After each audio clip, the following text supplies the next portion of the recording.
Eh bien, changement de camp, nous ne sommes plus à Sakeo, mais dans un camp beaucoup plus grand, toujours en territoire thaïlandais, Khao Dang. Environ 130 000 réfugiés se trouvent dans ce camp.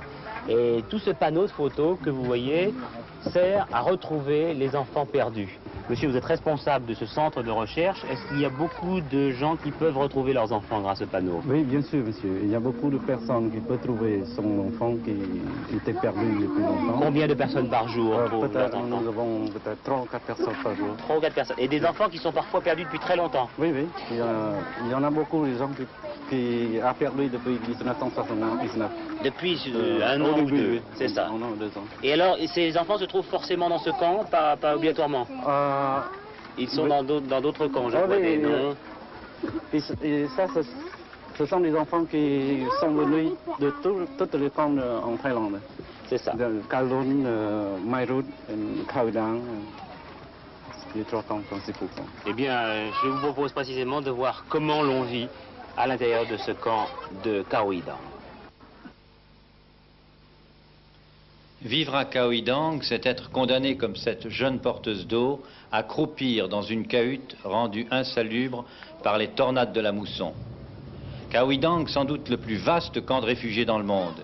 Il avait été créé en novembre 1979 sous la poussée des vagues de Cambodgiens fuyant la famine et la guerre dans leur pays.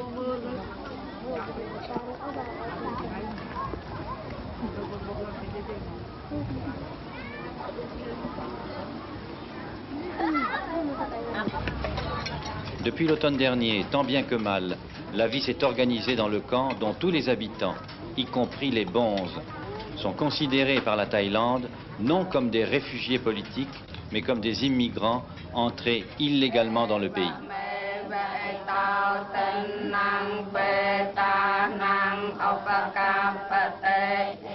Ainsi, derrière une sérénité de façade, vit-on à Khao Dang dans la hantise de l'expulsion, du refoulement brutal, à défaut de trouver un de ces pays d'accueil qui ressemble à la terre promise, mais reste inaccessible à l'immense majorité des réfugiés.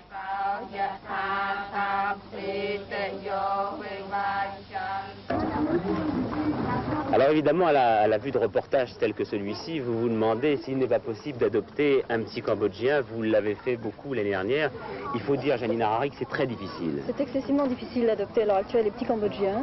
C'est pas tellement les Français, les Français accordent des visas assez facilement, mais le Haut-Commissariat pour les réfugiés est très réticent parce qu'on a retrouvé beaucoup de parents pour des enfants qui étaient soi-disant orphelins et qui en fait ne l'étaient pas. Alors justement, on n'est pas sûr effectivement que ces enfants soient orphelins. Non. Alors vous êtes privilégié, si je puis dire, car vous êtes venu un jour ici dans ce camp. Je suis venue travailler comme bénévole au mois de mars pendant un mois. Et puis cette petite fille vous a plu? Cette petite fille m'a plu et je savais que sa mère était morte et son père était mort. Donc vous cherchez à l'adopter. Ce n'est pas fait encore pour l'instant? Ce n'est pas encore fait, non. Voilà, je vous souhaite bonne chance, mais je crois qu'il faut bien répéter aux téléspectateurs que c'est très difficile d'adopter des petits Cambodgiens. Et puis il y a des problèmes évidemment d'enracinement en France. Je propose maintenant de voir un autre aspect de ce camp ici dans lequel nous sommes, un aspect disons peut-être moins important mais qui existe car c'est cette tentative permanente de récupération de toutes les sortes d'églises, de sectes, d'organisations humanitaires, de récupération de ces quelques 130 000 personnes qui nous entourent. Vous allez voir l'exemple qui n'est peut-être pas le bon à suivre, de l'église du 7e jour, l'église adventiste. Jésus est omniprésent à l'hôpital adventiste de Khao Dang, comme si les médecins, doutant de leur art, sollicitaient quelque intervention miraculeuse. À l'heure de la consultation, dans une salle bondée de malades dont l'état requiert pour la plupart calme et repos, une animatrice se livre à de bruyantes activités de patronage. Bien. If you're happy and you know it, stomp your feet. If you're happy and you know it, stomp your feet. If you're happy and you know it, then your life will surely show it. If you're happy. Les adventistes font partie de ces nombreuses organisations religieuses présentes à Khao Dang. Certaines y déploient un zèle missionnaire très remarqué auprès des réfugiés.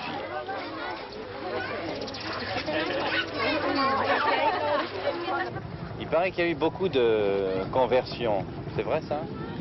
De gens qui sont devenus adventistes. Oui, je crois. Il y en a beaucoup ici. À Khao Dang, il y en a beaucoup. Beaucoup de Cambodgiens. Oui, beaucoup de Cambodgiens. Comment vous expliquez ça? Pardon? Comment vous expliquez ça? Pourquoi? Comment ça se fait qu'ils deviennent tous adventistes comme ça? À cause de la, n'est-ce pas, de la propagande. De la propagande. Elle est forte, la propagande? Oui, je crois qu'elle est forte. Une propagande qui se déploie auprès des plus jeunes sans épargner les adultes.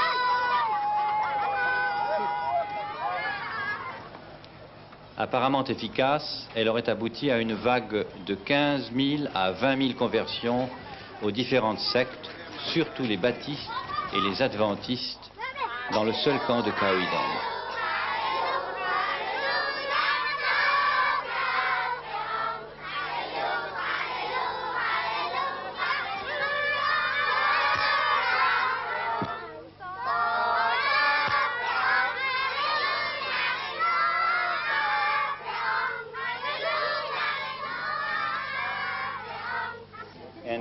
Est-il plus facile pour les réfugiés d'émigrer aux États-Unis quand ils deviennent adventistes?